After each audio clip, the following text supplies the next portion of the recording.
Welcome back. Time now for our political roundtable. Joining us today, Democratic analyst Marsh and Republican analyst Amy Carnevale. Thank you both for being here on this Sunday morning. Great to be here. All right, a lot of news, of course, always to talk about. Senator Markwayne Mullin has spent a couple of days over the last week in the hot seat. The Oklahoma Republican is President Donald Trump's pick to lead the Department of Homeland Security after the firing of Kristi Noem. Is he the right person for the job? Marianne. Well, in Donald Trump's eyes, he is. He's not talented enough, credentialed enough, doesn't have the education or the background or the temperament to do the job, which is exactly what Donald Trump wants. The troubling thing to me, and I think others, were his answers to some of the questions, one of which was, would you put ICE at polling locations? And he never said no. He would follow what the law was, follow what the president said. But that's the problem here. If Markwayne Mullin is asked to do anything by Donald Trump, including the election, he will do it. I'm going to put you on the spot, though. Yeah. Is he or is he not an improvement over Kristi Noem in your eyes? No. Oh. Amy.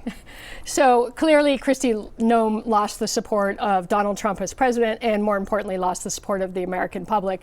So I do think Senator Mullin is a vast improvement. I think he'll do a great job. I think behind him, when he testified, you saw our very own Sean O'Brien. You saw Democratic Congressman Gottheimer supporting his nomination. So he has bipartisan support. He can work across the aisle. And for a cabinet secretary, it's really important to be a leader. He's been a leader. He does have a background of an MMA fighter, and I think he's going to fight for the American public. Are you a little concerned, though? He does have clearly some strained relations with Republicans already in the Senate chamber, notably Rand Paul. There was that testy exchange. Are you worried that he's burned a couple of bridges already on Capitol Hill? So he clearly has an independent streak, but I think that's not necessarily a bad thing. I think that's a great thing in a secretary, and I think he's going to be a leader for the American public. I think the fact that there were so many questions directed to him by his colleagues about his temperament for an agency that has a temperament problem, given how they handle it as a rogue law enforcement entity and how they have handled people, killed people, murdered people, kidnapped people. I'm not sure he's the guy. So I think Senator Paul is certainly somebody who's not always gotten along with the Republican Party either. So he tends to be out of step. So I think we need to put him in perspective. The voice of reason. All right, let's pivot to Beacon Hill. The State House passed a supplemental budget bill, pretty sizable.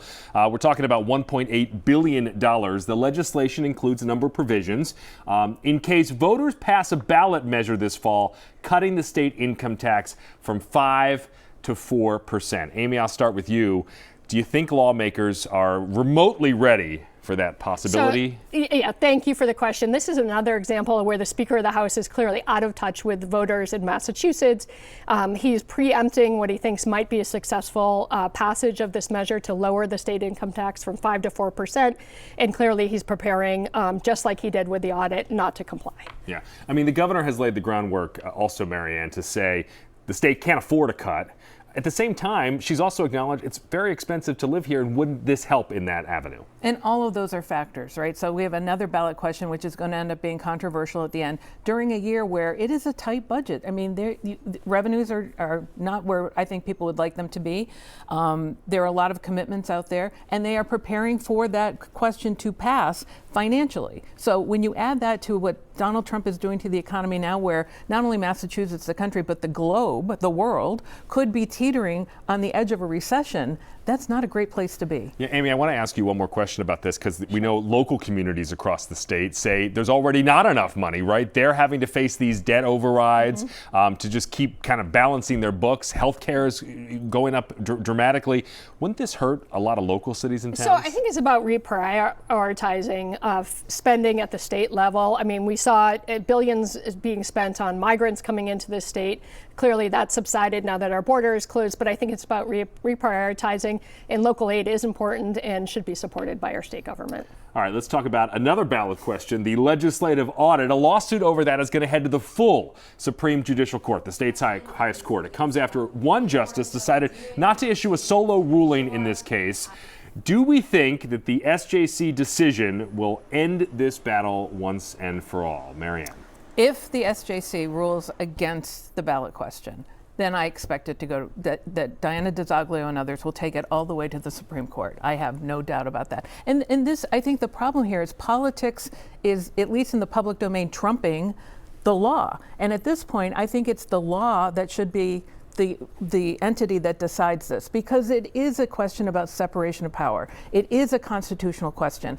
People have been out there very vehemently, vocally, and aggressively arguing that because it passed, it should be implemented. And it's just not that simple because of the Constitution. So is the alternative solution, which is opening or subjecting the legislature and the governor's office, the executive and legislative branches, to the open records law in the state, is that a better option? Yeah, I mean, it's an option, but I think for everyone's sake, the question itself needs to be resolved legally. And whatever that ruling is, then let's go from there. Amy? So it's taxpayer dollars. The taxpayers have a right to know how their dollars are being spent.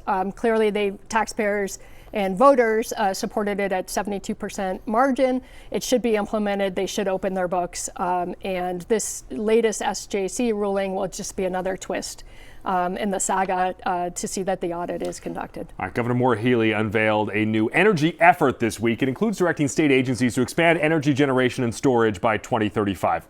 Listen, I spent a lot of time reporting on this topic. It doesn't seem like this is enough to really make this affordability crisis on the energy front go away. Frankly, the House bill that they are debating also doesn't seem like it's going to do enough to bring down bills. Amy, do you agree? So solar energy is a big part of this package announced by the governor. When you think about solar, it's the most expensive, least reliable part of our energy solution. We need much more than that. We have a governor who, as Attorney General, bragged about stopping 2 pipelines. We need to get more traditional energy, including nuclear, in our state. Solar is not the answer. Marianne? Well, she's doing an all of the above strategy.